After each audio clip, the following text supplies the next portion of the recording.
നടിയെ ആക്രമിച്ച കേസിലെ മെമ്മറി കാർഡ് പരിശോധനയിൽ SIT അന്വേഷണം വേണമെന്ന ആവശ്യം ഹൈക്കോടതി ഇന്ന് പരിഗണിക്കും. അതിജീവിത നൽകിയ ഹർജി ജസ്റ്റിസ് കൗസർ എടപ്പകത്ത് അധ്യക്ഷനായ സിംഗിൾ ബെഞ്ചാണ് പരിഗണിക്കുക. മെമ്മറി കാർഡിന്റെ ഹാഷ് വാല്യൂ മാറിയതായി ഫോറൻസിക് പരിശോധനയിൽ കണ്ടെത്തിയത് കൗസർ എടപ്പകത്ത് ചുമതലയിലുണ്ടായിരുന്ന കോടതിയുടെ കസ്റ്റഡിയിലിരിക്കെയായിരുന്നു. ജസ്റ്റിസ് ജോബിൻ സെബാസ്റ്റ്യൻ പിന്മാറിയ സാഹചര്യത്തിലാണ് ഹർജി ജസ്റ്റിസ് കൗസർ എടപ്പകത്ത് അധ്യക്ഷനായ സിംഗിൾ ബെഞ്ചിന്റെ പരിഗണനയ്ക്ക് വരുന്നത്. ശ്യാം ദേവരാജുണ്ട് കൂടുതൽ വിവരങ്ങളുമായി. Shyam, very good morning Shyam. അതിനകത്തൊരു അസാധാരണമായ ഒരു സാഹചര്യമുണ്ട് അല്ലേ? കാരണം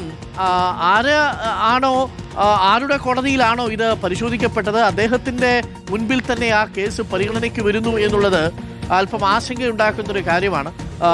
ജസ്റ്റിസ് കൗസർ എടപ്പകത്ത് ഈ കേസിൽ നിന്ന് പിന്മാറിയിട്ടുമില്ല എന്നാണ് നമ്മൾ മനസ്സിലാക്കുന്നത്. അപ്പോൾ കൗസർ എടപ്പകത്ത് തന്നെ ഈ ഹർജി കേൾക്കുമോ? അങ്ങനെ കേട്ടാൽ അതിജീവിതയ്ക്ക് നീതി കിട്ടും എന്ന് അതിജീവിത പ്രതീക്ഷിക്കാൻ സാധ്യതയുണ്ടോ? Doctor Arun, very good morning. അത്തരമൊരു ആശങ്ക അഭിഭാഷകരടക്കം അതിജീവിതയടക്കം പങ്കുവയ്ക്കുന്നുണ്ട്. പക്ഷേ ഇന്ന് കോടതിയിലേക്ക് വരുമ്പോൾ ഒരു പിന്മാറ്റം, അതായത് ജസ്റ്റിസ് കൗസർ എടപ്പകത്ത് അതിജീവിതയുടെ ഈ ഹർജി മെമ്മറി കാർഡിലെ SIT അന്വേഷണം ആവശ്യപ്പെട്ടുള്ള ഹർജി പരിഗണിക്കുന്നതിൽ നിന്ന് പിന്മാറുമോ എന്നാണ് നമ്മൾ കാത്തിരിക്കുന്നത്. അങ്ങനെ ഒരു പിന്മാറ്റം ഒരുപക്ഷെ ഉണ്ടായേക്കാം. അതിനുള്ള സാധ്യത കൂടുതലാണ്. കാരണം non can be A judge in his own case, അഥവാ സ്വന്തം കേസിൽ ഒരാൾ ജഡ്ജിയാകാൻ പാടില്ല എന്നതാണ് നിയമത്തിന്റെ തത്വം.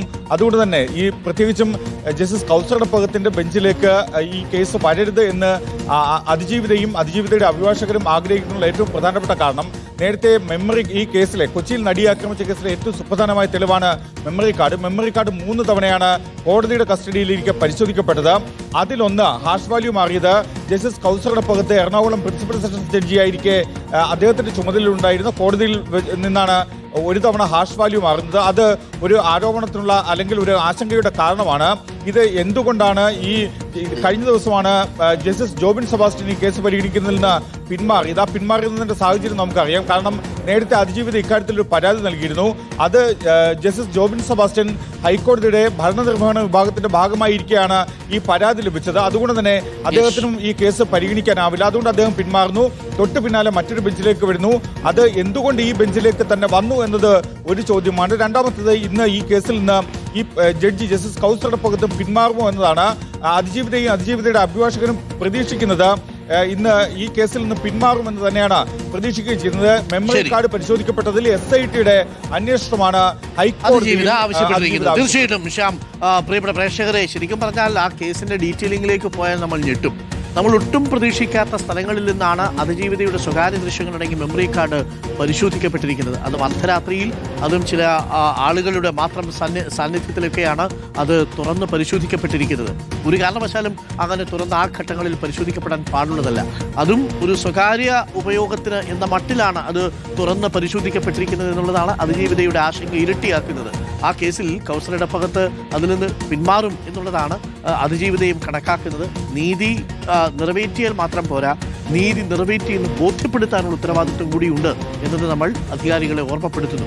അത് ബാക്കി തീരുമാനിക്കേണ്ടത് ജസ്റ്റിസ് കൗസർ എടപ്പകത്താണ്. കാരണം കൗസർ എടപ്പകത്ത് ആ കേസിൽ എന്തു വിധി പറയുമ്പോഴും സ്വാഭാവികമായും സംശയം ഇങ്ങനെ ബാക്കി നിൽക്കുമല്ലോ.